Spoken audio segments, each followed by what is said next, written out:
Just checking that I'm off mute and able to talk to you all. Hello and welcome.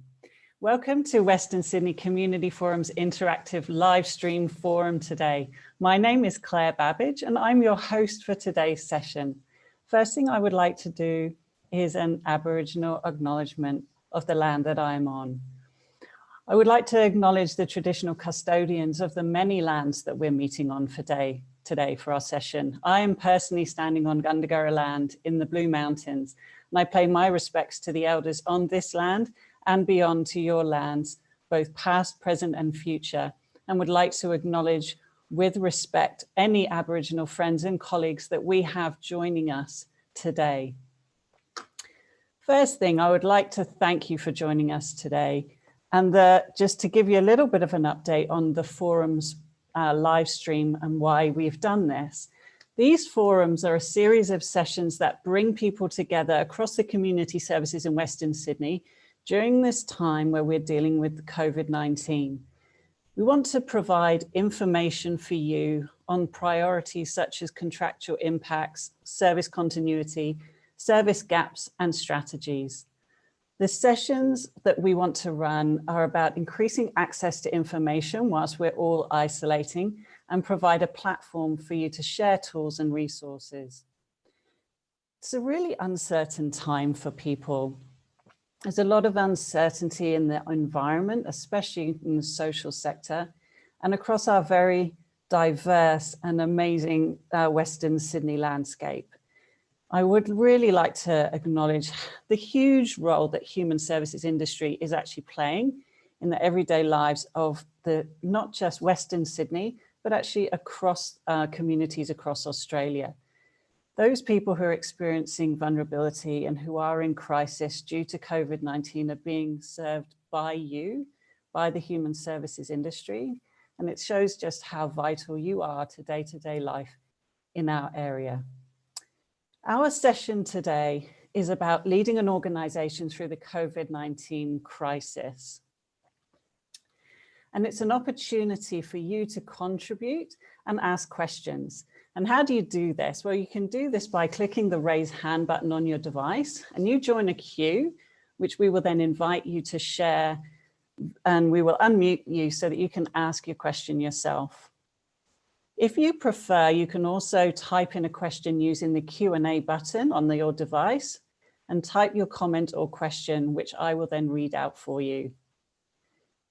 We will try and respond to things in a first come, first serve basis, so get in quick, and we will try our best to respond to all questions. But if we don't get to all of them in the live, we will try and respond in other ways, including on the YouTube platform. Just for all of you who are joining on that live stream on YouTube, you can also post comments and questions there and they will be shared. So we'll be able to also make sure that those are being asked live. We'd also say that although we have chat and video function unavailable for this session, just so that we can manage the screens, you can still speak to us and comment and ask questions. So the next thing that I would really like to do is to introduce the amazing panelists we have for you today. So the first person I'd like to introduce is Katriina.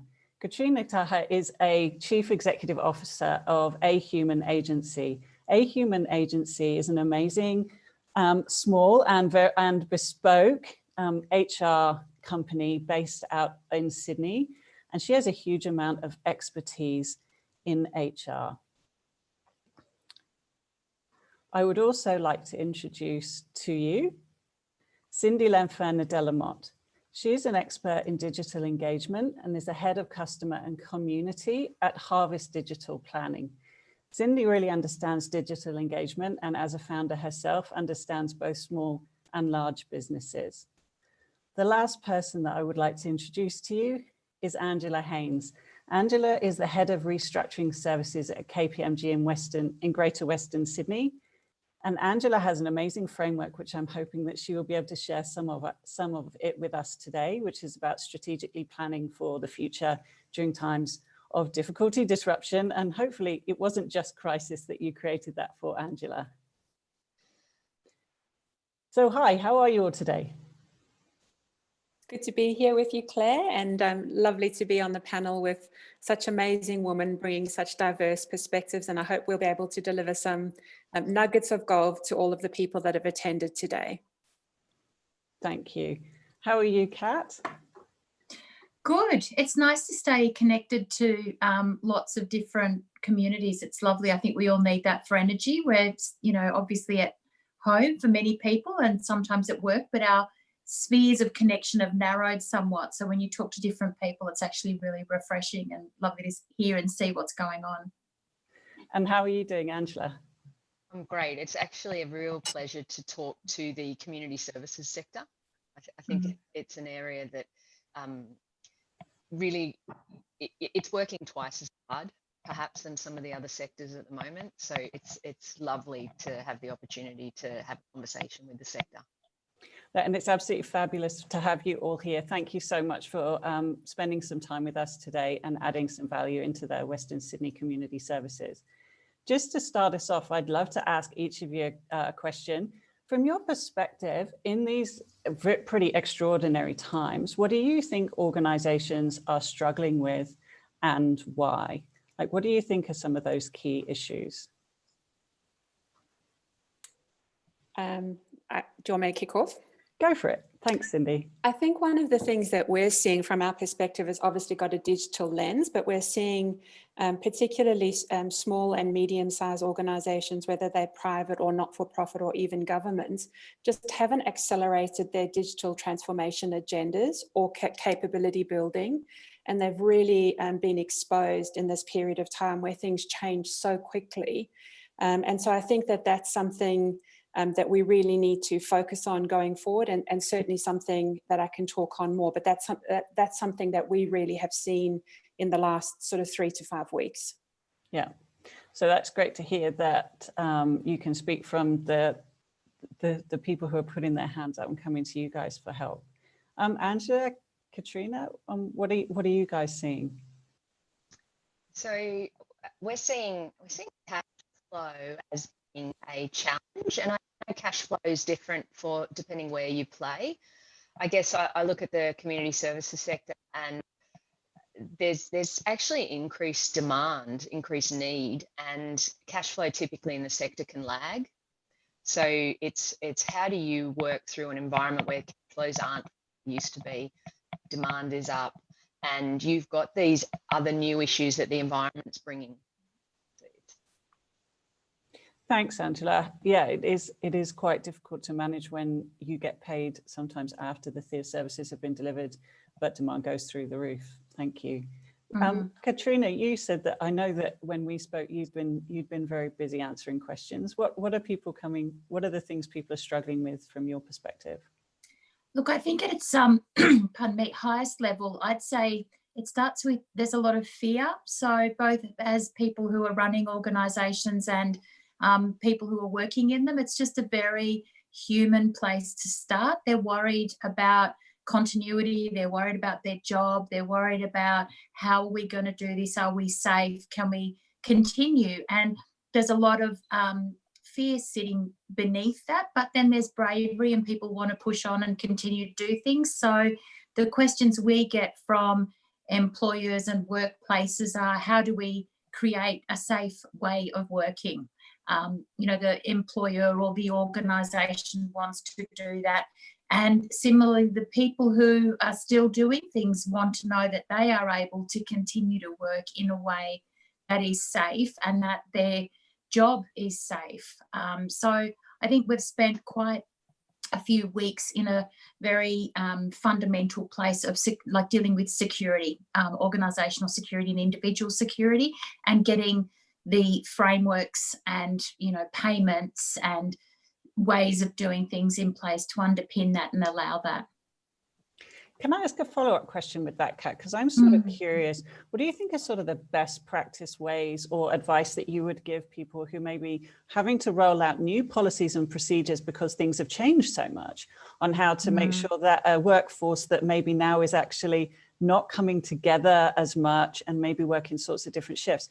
What are people doing to make sure that these new policies and procedures that are being put into place, that everybody understands them? It's interesting. First of all, I'm seeing less people actually putting stuff into a proper policy. There's a lot of just react to a situation, make it up on the run, because we're dealing with situations people haven't seen before. But in terms of those new systems and processes, the best practice is still consultation. This is definitely a time when the diversity of experience around you comes into play. We're dealing with circumstances people haven't seen before. So why would leaders think that they have all the answers to circumstances we've not experienced before? So talking openly and transparently with your teams about what you're aiming to achieve and the different options for achieving it, and then testing the best ones is the way that I have seen organisations move forward in the most secure way. It's that consult, try, iterate, consult, try, iterate sort of cycle as we figure out what to do with a set of factors that we haven't necessarily experienced before. So what I think is not the solution is leaders sitting on their own in a room thinking they have to solve every problem, because they might not even be aware of every problem that people on the field are experiencing, nor will they have every solution to every problem. Thanks, Kat. I think that's a really good reflection back as well into the workforce that we know that we have in the Western Sydney community sector. Is there are a lot of people there who have diverse skills, often diverse cultural skills, but also really sometimes a long history of working in the sector and have seen a ton of things. So yeah, drawing on that expertise and making sure people still feel involved and valuing that. So thanks for that. I love that answer. Angela, I'm sort of curious as to what your strategic head says about some of this as well. People are really making changes, like Kat says, sort of on the fly. What would be your sort of perspective or advice for people who are trying to do that when we know that we have a bit of a dispersed workforce at the moment and that sort of maybe increased need, taking into account what Kat has said about the amount of knowledge and skills that we have in the sector, and then maybe accessing those? Yeah, so the sector has obviously great capability to support that demand. Capability is not necessarily capacity, but certainly for most of the businesses, they will know what they do at their core. So they'll be in the business and there'll be a lot coming at them. What's happening at the moment is there's also a lot of information coming at them, and that might be information from JobKeeper, it might be information relating to the ATO, it might be funding. And so you've still got to be pedaling very hard in your business, and then you've got these new information, and all of those come with questions and knowledge gaps. And how does one pause to work out where to just focus your mind energy can be difficult. And I think it's exacerbated in this sector, because this is, if you're in this sector, you're in it because you care, and you care about the services you deliver. So that ability to pause, protect yourself, because if you're not well, obviously you can't help others, but putting some order into how you work through this huge volume of information. And that's, I guess, where I go to what's the core framework, and it's not unlike Kat's point, identifying issues, separating those into what do I need to do now, what do I need to think about, and what more info do I need, and just starting on that having stepped out of being in the day-to-day business, because you do need to plan, and you do need to take in all this new information, and that takes time for us to process. I think that's a really key point. I've definitely seen that. Like there was this sort of huge shift very, very fast, and people needing to make fast decisions from crisis mode. And I have seen a bit of a shift now back into what more information do I need? Where can I slow down and be making different decisions? Because yes, there was the need to do that. But you're right, there seems to be more, better, slightly slower information coming through. But yeah, still giving yourself permission to take a step back and some headspace after the few weeks we've had is absolutely huge. So yeah, I hope that the leaders in the sector are giving themselves some time and space to do that. Cindy, from your perspective, how are you seeing organizations using digital spaces to keep in touch with their customers, their workforce, or possibly like roll out new policies and procedures? Is that something that you've seen, and how do you think that's going? Perhaps I'll give a couple of examples of a few local councils that we're working with. So Canada Bay Council and Tamworth City Council are two of our council customers. And we've just been overwhelmed at the response that they've had, the human response that they've had. What they've done though is they've set themselves up with the digital tools to make sure that they can still stay connected to their customers and maintain that collaboration and that consultation that Katriina was talking about. And so I think what they've done is that they've actually had a moment to step back and say, how might we still continue to have those voices in the conversation?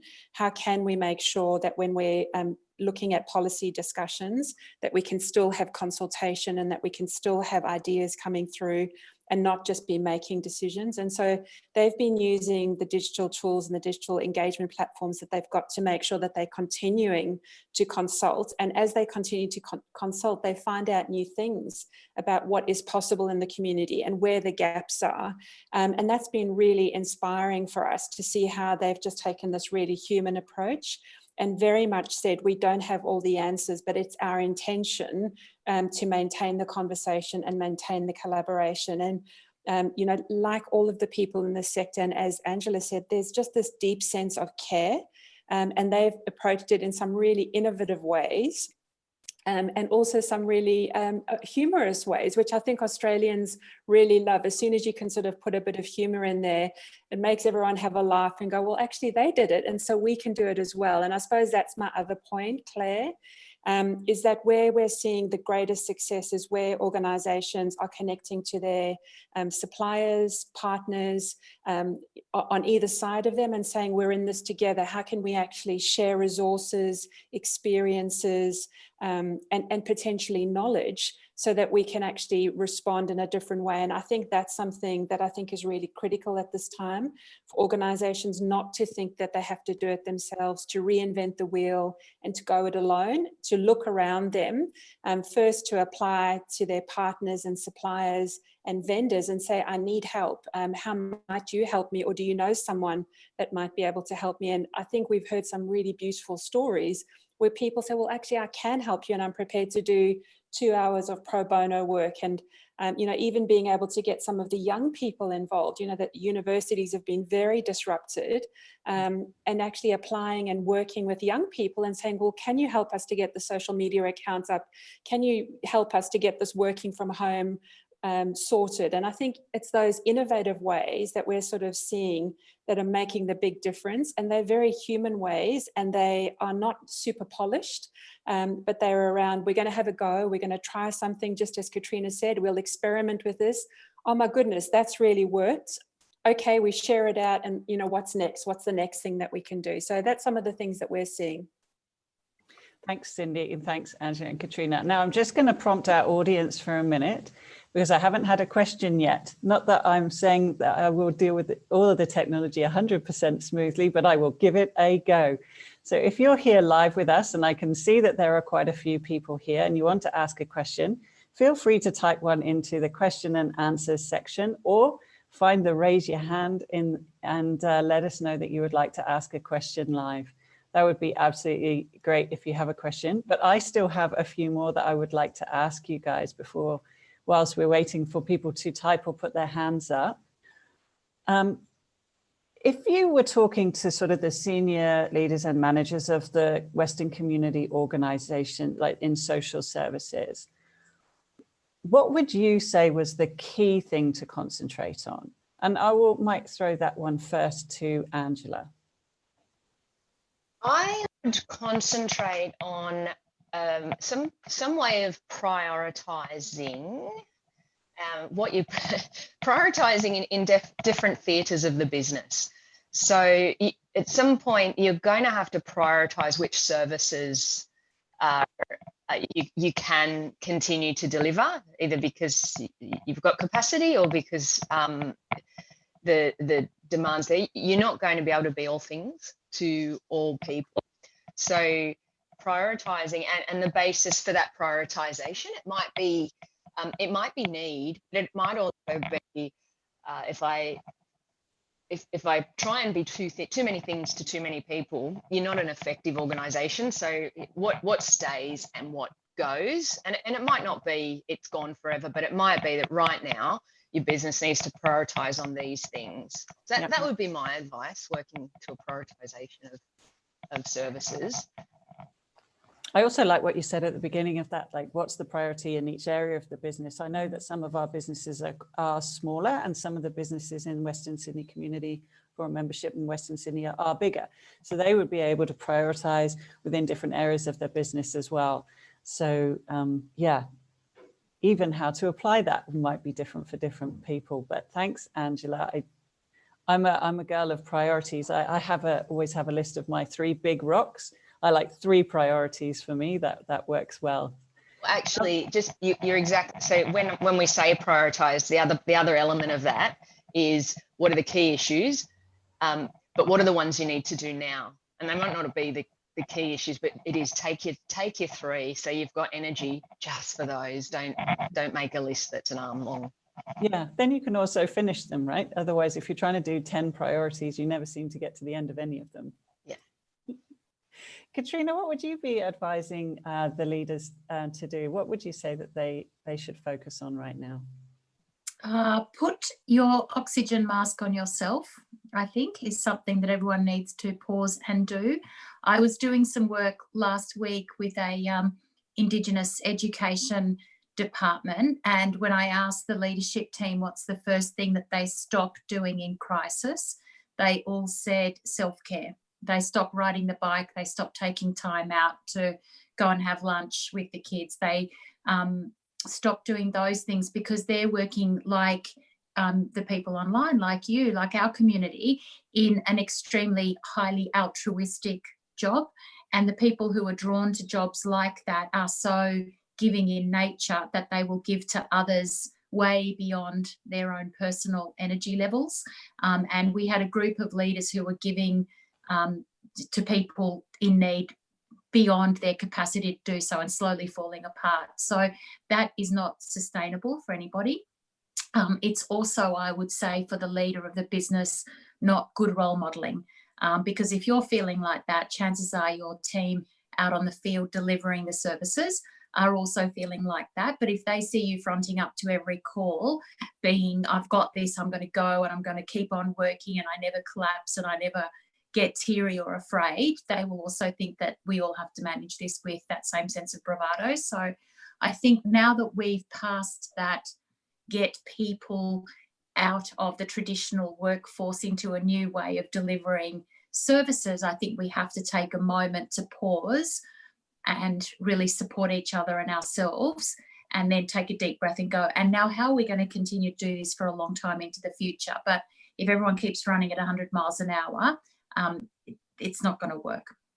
Yeah, like I would just love to reflect back, Katriina, as we said at the beginning of this session, like the community services in Western Sydney are dealing with the most vulnerable people in our society.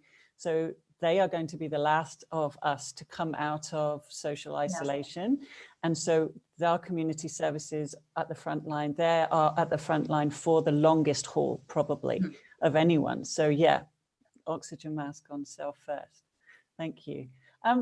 Cindy, what do you think should be the focus of the leadership and management? I think similar to Angela, I would be breaking it down into sort of 3 stages based on what we know about this pandemic, and sort of saying, you know, what might we do in this first 1 to 6 months? And that might be about doing some of those rapid response pieces. It might be about looking how to stabilize supply chains. It might be looking at managing cost and cash flow, but also about organizing your people so that they're capable of doing the jobs that need to be done. And that might be using simple tools and making sure that they've got the tools. Not everyone's going to have the digital capability that they need to engage with their different communities. And I think particularly for this sector, I think it's time for us to think about what do we have. Okay, so you don't have a digital engagement platform, but you still have a telephone, you still have the mail, and then maybe use what you've got, whether that's a WhatsApp group or a Facebook group, to start the conversation and ask people what they need. Don't assume that they do or don't have something. Make sure that we're continuing to ask them. But then thinking about what the next 6 to 12 months look like, and then the 12 to 18 month horizon looks like. I think by breaking it down into these different windows and actually sort of saying what you're going to focus on, but making sure that we actually use the things that we've still got at hand. I think we've still got a lot of things on hand, and not underestimating our capability of reaching out and asking each other to come together and potentially do something together. We had a situation where a health community came to us and they had no digital capability whatsoever. They were dealing with very vulnerable customers, and they didn't have the time to go through procurement to buy what they needed from a technology point of view. And we guided them to their local council who did have that, and for a short period of time would be happy to help and support them. And so I think it's about being a little bit innovative and not being afraid to say, I need help, putting your hand up and say, look, I need help. Who might be able to help me, even if it's in the short term. I think you might be surprised at who would step up.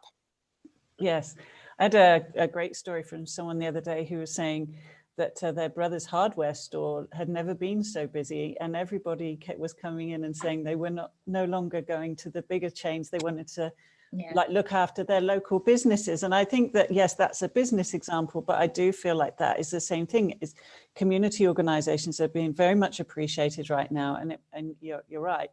If we're able to take a breath and look who might be there to help us, there's probably a wide range of people who would love to help right now.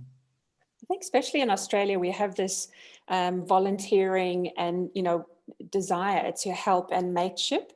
Perhaps this is the time. I mean, we know the bushfire crisis brought out such an amazing sense of that. And I think that can continue on. And I think it gives people hope to be able to say, I can do one small thing.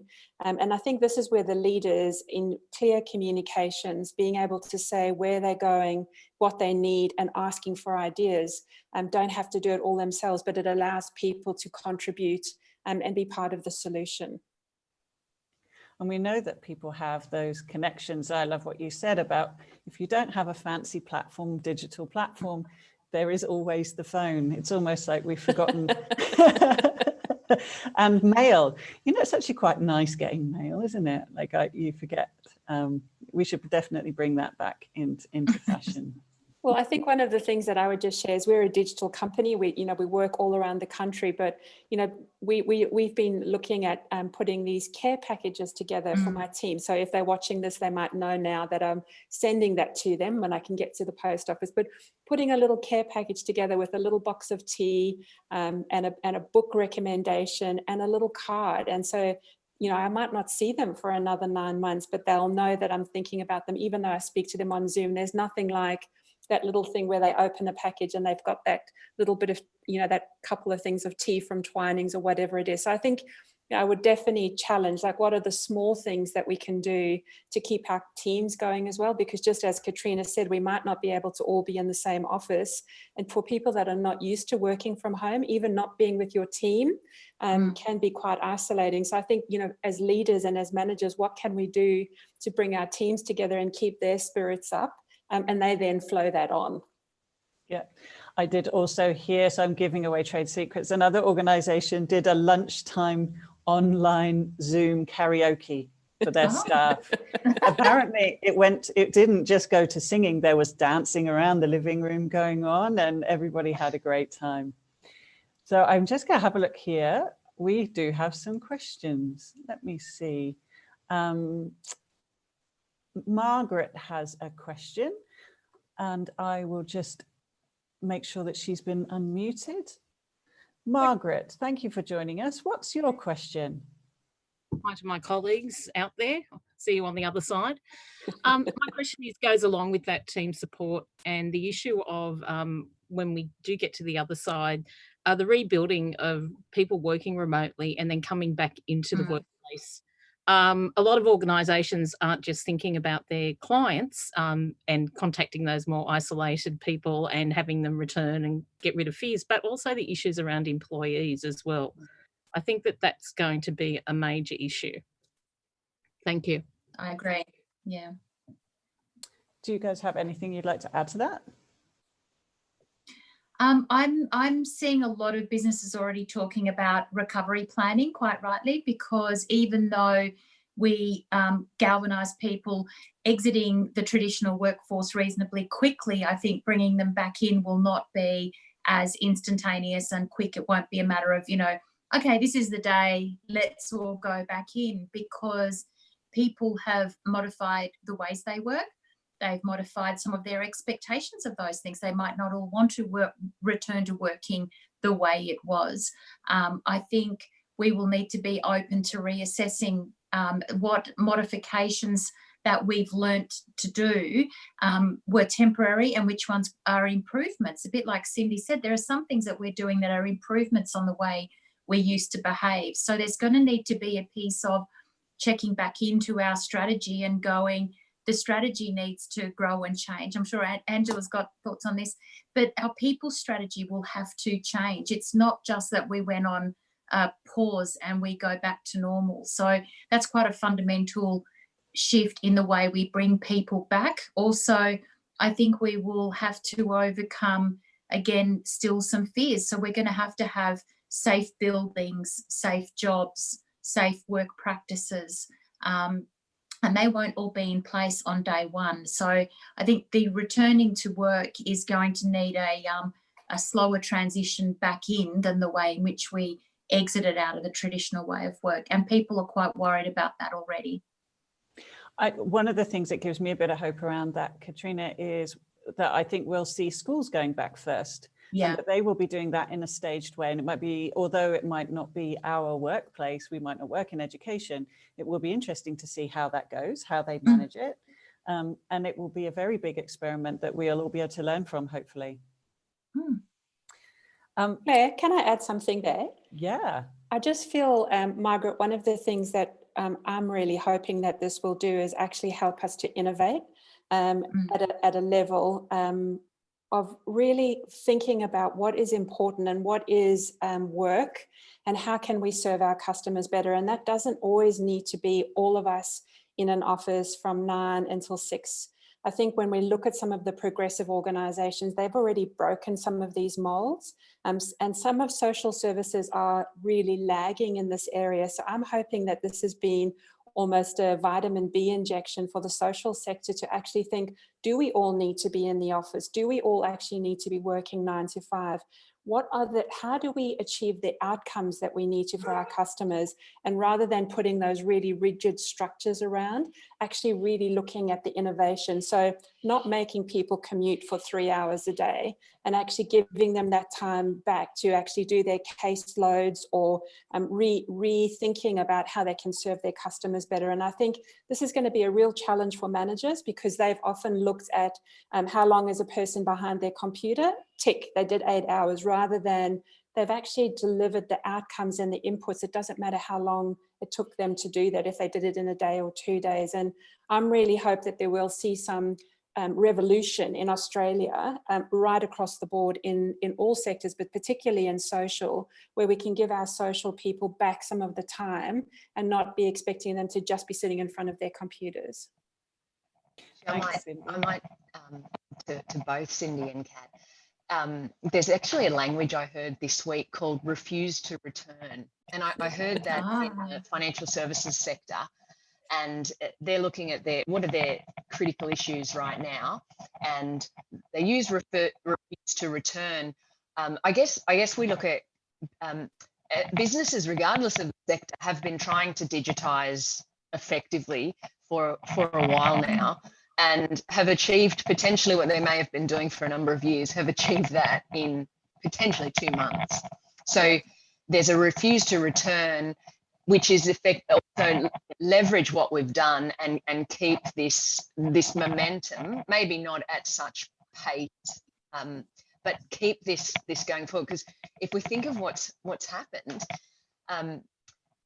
think about gender equity, and women have been, particularly, or parents, I'll say, they've been struggling with trying to demonstrate that they're getting the trust of their employer that they are working. And as Cindy said, what is the span of hours? And we've suddenly got a situation where everybody is placed in an environment where they need to be trusted to deliver. Some are delivering after they put children to bed, others are delivering first thing in the morning, but your span of hours is now the 24-hour cycle. And all of a sudden, people who may have traditionally had a bias towards preferring to see people or preferring to see them logged on the computer are now in that same position as having to juggle things that they can't control. So it's a real opportunity for evolution that is exciting. And how can you be excited in a pandemic? I think it's exciting. Thanks, Angela. I just want to say that we do have some people asking questions in the question and answer box. But first, I'd like to say that the idea about sending tea and bits to your team is a great one, and that someone's going to be doing that this week, Cindy. I don't know who it is because they're under the name Anonymous. So I can't give them a shout out, I'm afraid. But we do have a question from Ken, which I'd love to hear your guys' views on. He has a question about online training because that his business relies on face-to-face training. So he says, what knowledge has come to hand that may be used to encourage the NGO sector to continue staff training and development in an online environment? Does anybody have a view around that, like what we're seeing maybe as trends in online training? So I can share just a couple. The first thing that I would say is that it really takes a particular mindset to move into online training. And I think that what we see has worked really best is when groups of people come together and do a course together and keep each other motivated and keep each other engaged for that, rather than just sending someone on a course. I think the other thing is that they actually feed back to the group what they're actually learning. So keeping that social engagement going when people are doing the online course actually really keeps the cohesion. And it means that people are more inclined to actually finish the courses.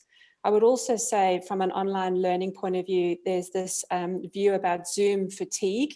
And I don't know how many Zoom meetings all of you guys have been on today, but if this is your fourth one, you're probably feeling pretty exhausted. And it's a real thing that humans only have so much capability to focus digitally for a period of time.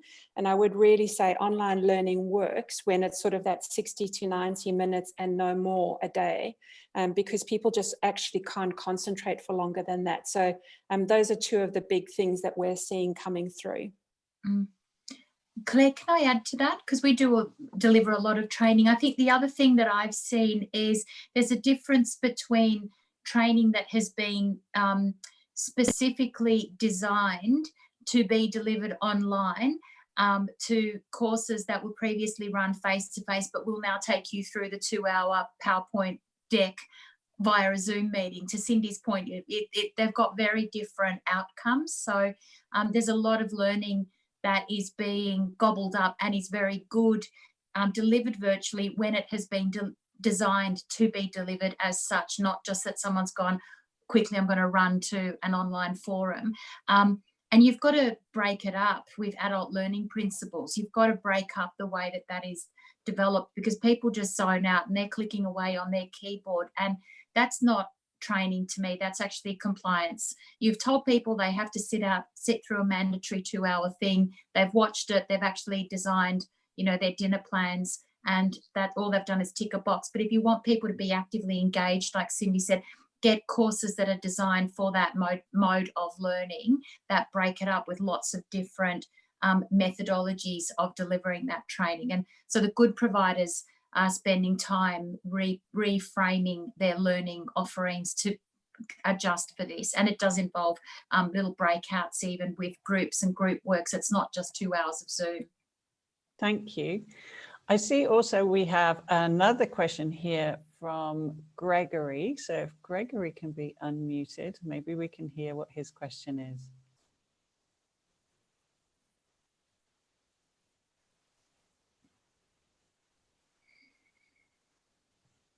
So Gregory has his hand up in the participant. Hello, can you hear me now? Yeah, I can hear you now, Gregory. Hi, what's lovely. your question? Good afternoon, panel. It's not so much a question, it's more of a comment, confirming some of the things that you've been saying this afternoon. I'm the CEO of a small family service organisation working in the early childhood area, and we've been bouncing this year because after the bushfires, we set up a psychosocial recovery program, which took a lot of work, and that we went bang on into the COVID pandemic. One of the things, we're a fairly small organisation, but family work and counselling and things like that, creative therapies with children.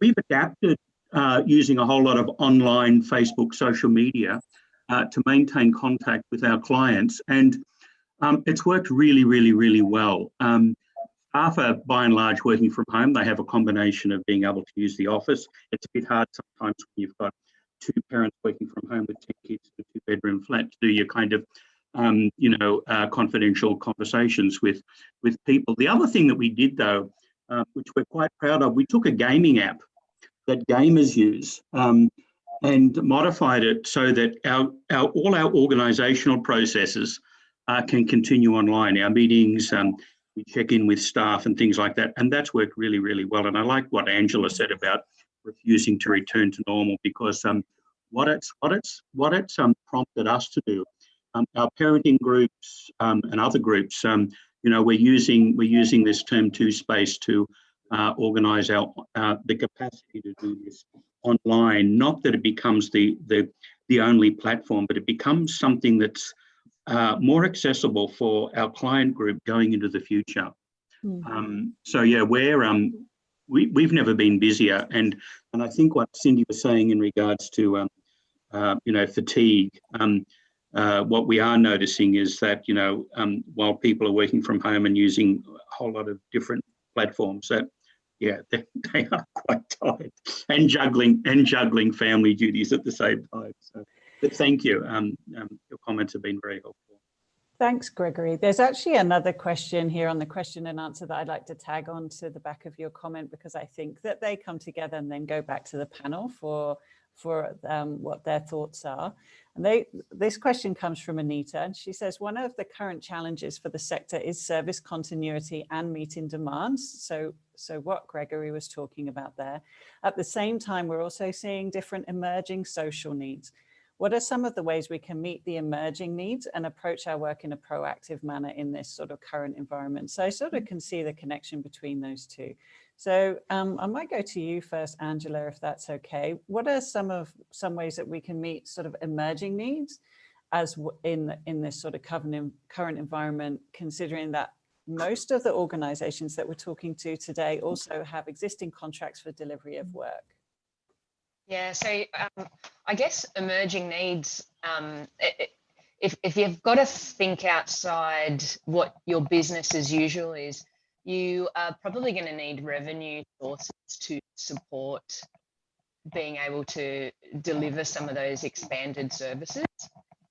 Now, where on earth do you find revenue when you're a community services based organisation? And so I think it's being able to identify where those sources are. So we know that there's going to be increased, well, I would expect there's going to be increased grants available in the not too distant future. Once we get over the COVID social isolation, the government will need to kickstart the economy.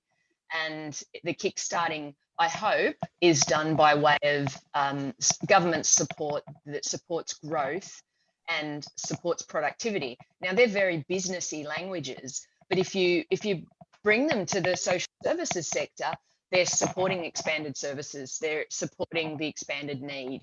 So you've got looking out for those grants and preempting that they're going to be there. I'm involved in a community organisation, and our conversation at this board meeting was about, in 2 to 3 months' time, if that holds that the government's going to make some more stimulus funding available, and if it is to grow, that doesn't mean it has to be in the manufacturing sector or in the infrastructure sector. It can be available to community services. How do I get ready now so I can get that grant in the future? And it might be grants for different services that you provide now. So things like financial forecasts that will support what I need to do in the emerging spaces.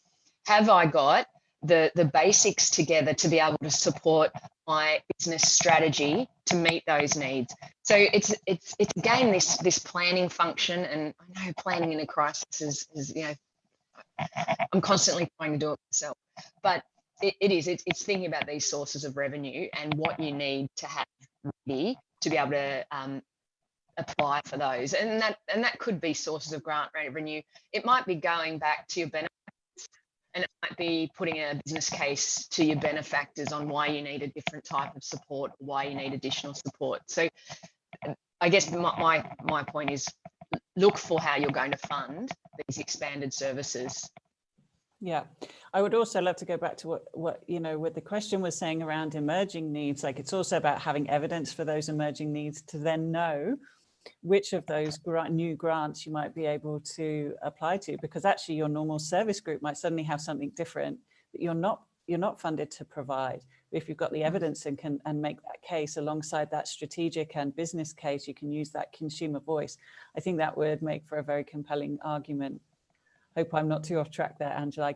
I know that's that thing around where's the evidence of the need, because I'm wondering if those stimulus packages might actually be looking for the gaps. It would be nice if they were. Yeah, look, I think they are. I saw one open. I think it might have closed today or tomorrow. I saw one very recently, which was a New South Wales grant, which was to improve seniors' isolation. And the funding, I think they had made $600,000 available, and you could apply for anything up to 100,000, 10,000 to 100,000. And I thought, what a fantastic, I guess, toe in the water for the government in terms of looking at, well, what have they got to fund that's relevant to the needs right now? And so I think they're the sort of things that are going to become more apparent and more available. That's great. Thanks. I'm glad that you're positive about that as well. It's nice to hear. There's also another question here on the question and answer, and I do want to get to this one because I actually think that this is a really key issue. I'm a big, I talk about employee engagement a lot, and this question again comes from Anonymous. So as a leader, how do I keep the team motivated, particularly when people adapt differently to a remote working environment? And the levels of motivation from people can actually really shift and change from one day to the next day. Kat, I might start with you. What's your view on this, on how to keep people motivated? I think the connectivity that digital platforms has offered us was fabulous in terms of enabling us to get out of the office and stay connected. But what we're starting to see is it's the behind the screen that we've now got to worry about, because you're literally tuning in with your team maybe for an hour a day, but they're working for, let's hope it's 7 or 8, but probably 10 hours a day. And what's going on behind the screen, I guess, is my concern.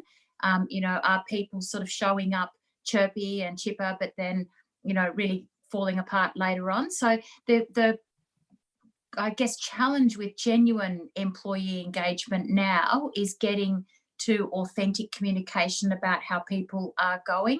And, in the past, we've relied on things like surveys, which are helpful, but don't necessarily answer the whole lot. And, now we've got some great check-ins. Don't get me wrong. I think that the team check-in via Zoom is really important, really critical. But the challenge leaders have is your duty of care extends way beyond that. And, how do you get to knowing that people are genuinely engaged and committed, and not just committed, but really coping? And I think leaders are going to have to be really finessing their EQ skills and staying in touch with people in different modes, because what I like about that question is it's already identified that not everybody communicates the same. And what we're seeing a lot of is there's an assumption that everyone's just embraced having a chat and talking about their genuine emotions online, whereas there are a lot of people who do not want to do that. So, I mean, at a minimum, I think you have to have multiple checkpoints as a leader. So you've got to have group check-ins, you've got to have individual one-on-one check-ins, and try a number of different ways to keep connected. You might even need to, you know, send out some sort of anonymous polls, just, you know, how are we doing, thumbs up, thumbs down, and you've got to get a temperature check somehow that gives you honest advice, because even from a liability point of view, and this is where I put my ER hat on, but you know, we have a duty of care, and if you have any sense that there are red flags, you actually have to do something about it. But it's incredibly tough because most of us tune into so many non-verbal cues when we're assessing if people are okay or not. So at the moment, we're sort of reduced in the number of cues that we can get to check in on employee engagement. So a lot of creative strategies again, but really testing the best of our people leadership skills, even though a lot of the financial and strategic are under strain at the moment. Yeah. Cindy, yeah, I know that your organisation works, you basically all work remotely, and so your organisation has experience of dealing with remote working way before this happened. So what advice do you have from an organisation that's been doing this for a while, or maybe forever? Actually, I think you guys have always been remote. I think that I would reiterate what Katriina was saying, and say to managers, you need to be dedicating a lot more time to one-on-one check-ins.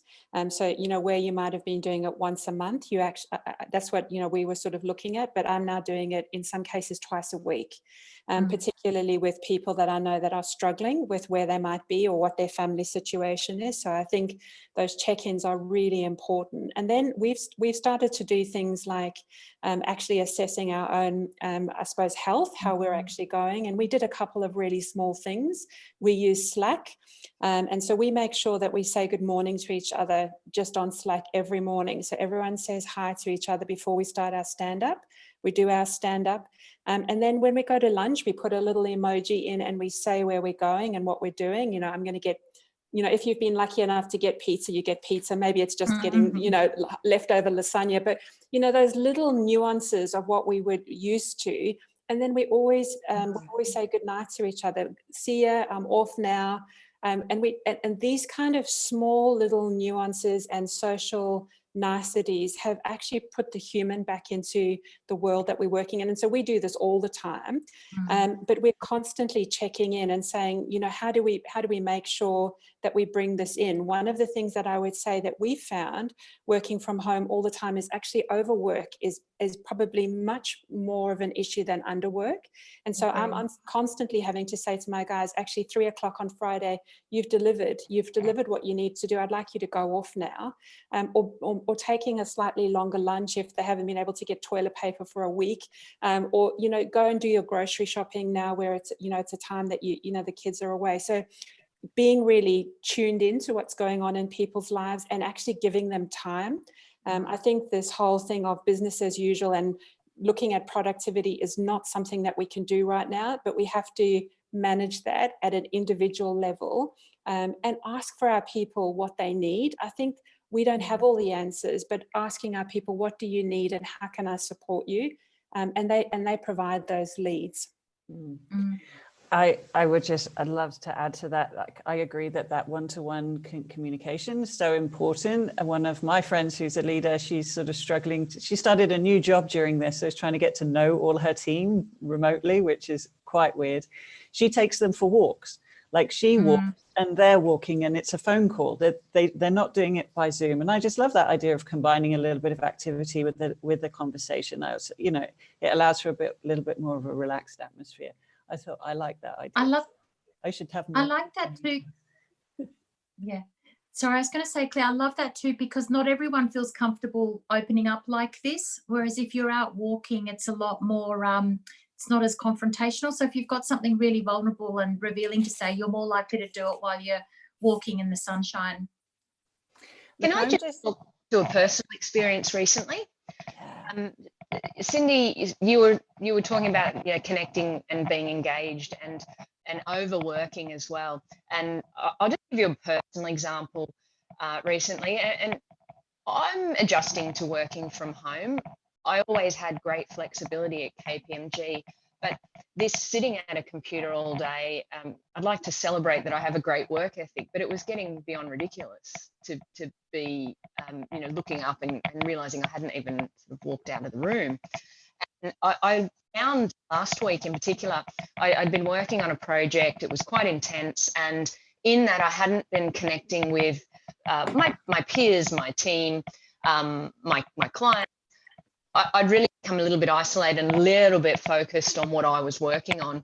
And whilst I thought I was okay, I got to the end of the week and went into the weekend. I got myself great sleep and I did a whole bunch of recovery on the weekend, knowing that I had worked hard during the week. Monday morning, I still just was not refreshed and invigorated like you would be after the weekend. And I had a sense of worry and a sense of concern that I'd let other things slip. And what I'd actually done is taken things out of perspective. I've over worried about things. I was worrying on the weekend, and it's because I didn't have that connection with my peers, my colleagues, to be able to rationalize that perspective. And it took a conversation on Monday with a coach to realize that. And then I had to spend Tuesday and Wednesday actually proactively reconnecting to bring myself out of what was, you know, not my normal mindset for work. So it can sneak up on you, even when you think you've got a great self-awareness of how well you are. Out of the blue, you know, perspective can change, and it is a matter of, I had to really proactively get those conversations happening, reconnect and rejig that perspective back to reality. So, you know, the struggle is definitely real. Thank you.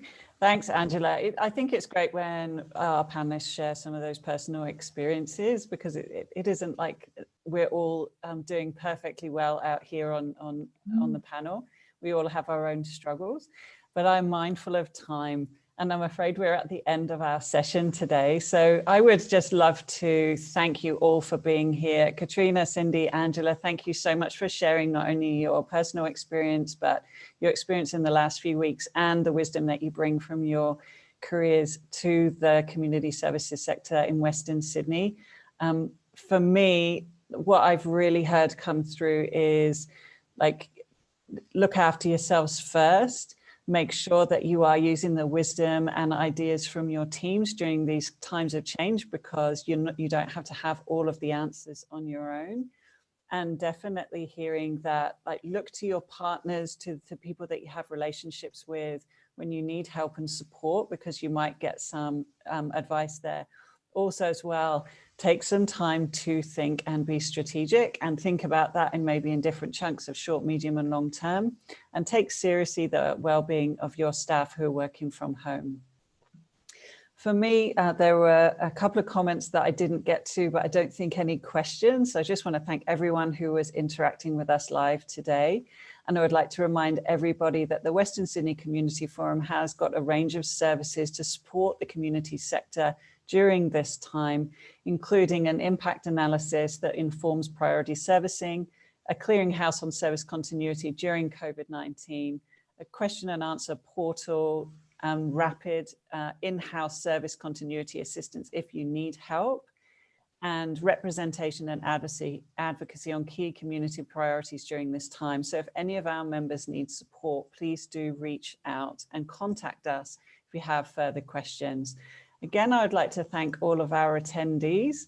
That list grew and changed, and I see some familiar names here, which is fantastic. But I've had a great hour, and I want to thank you all very much for being here. It was great to talk to you, and I hope that I'll catch up with you all again soon. So thank you to our great panelists, and thank you to the people watching, if this is live or on a record, and we will see you all soon. Thanks and goodbye. Bye.